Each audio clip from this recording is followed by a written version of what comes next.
posibleng iluwagan ng COMELEC ang ilang provision ng right of reply sa usapin ng pagsasahing papawid ng political issues.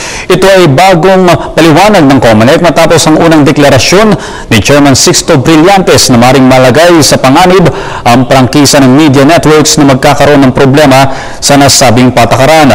Base sa obligado ang mga himpilan na magsasahing papawid ng isang panig na kunin din ang katunggali nitong partido sa kaparehong haba ng oras at programa.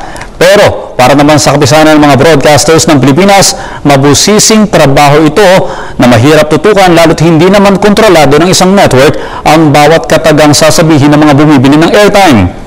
Wala rin naman malinaw na panuntunan dito ang poll body na maaaring maging gabay ng mga mamamahayag kaya posibleng maabuso ang right of reply.